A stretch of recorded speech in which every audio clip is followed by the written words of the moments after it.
looking at today's numbers, first of all, first number we see here is this number for wheat, September 1st wheat number.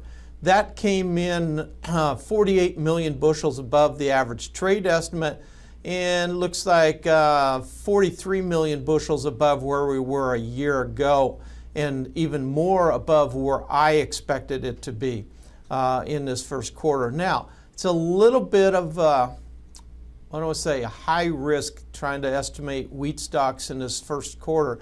I say first quarter because the wheat marketing year starts June 1. Because the big question is how much wheat feeding was done in the first quarter. And so that's the big, because that's when the bulk of the wheat feeding was done. I obviously overestimated, and I thought I was being conservative on wheat feeding.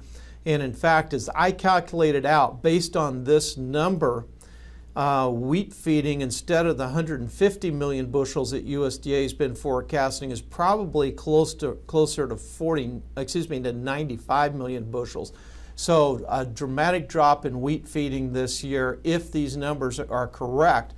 Keep in mind that we do get some volatility in here, and in the next quarters we'll have some big negative numbers in the residual use of wheat. So this is one of the challenges of estimating winter wheat stocks from quarter to quarter. Now, when we look at the corn number, 2.295 billion bushels, that's 58 million bushels less than the trade expected, and even more again than what I had anticipated.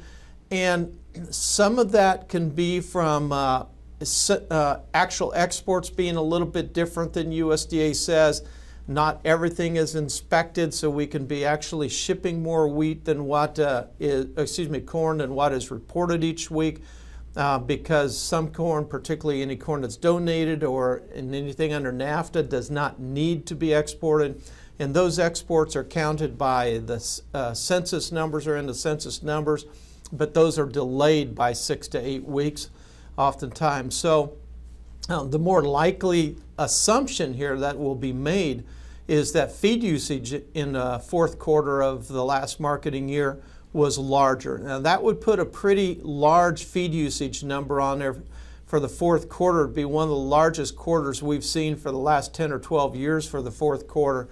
So yes, livestock numbers are up, but still seems a little bit high. But keep in mind, when USDA is doing these stocks numbers and the statistical models that they follow, or measurements that they follow, just a small fraction of a percentage of being off from survey error can throw you off this much. So we'll see after the second quarter if we still see this amount of consistency. But nonetheless, I made some adjustments in my balance sheet, and I'll talk about those coming up. This now becomes the final ending stocks number for the 2016-17 marketing year. And so I'll make those adjustments to the balance sheet and what I think USDA will do in our October 12th crop report at the end of the presentation. Soybeans. Soybeans at 301 million bushels. This just kind of keeps in live now the trade understanding that USDA has this tendency to overstate soybean ending stocks, and by the end of the marketing year they're usually much lower than what USDA had been forecasting even just a few months ago. Just a few months ago, USDA was forecasting 480 million bushels of old crop soybean ending stocks. So no wonder we've got our people out there, our fund managers in some cases, who are saying, and certainly farmers, well, if USDA is talking about a 475 million bushel ending stocks for the new marketing year, surely we're going to end up tightening that as well. Well, maybe or maybe not, and we'll look at some of those pieces as we go forward. USDA did take 11 million bushels off of last year's crop, so they adjusted. It's not all that much, but they occasionally will do that after this September report.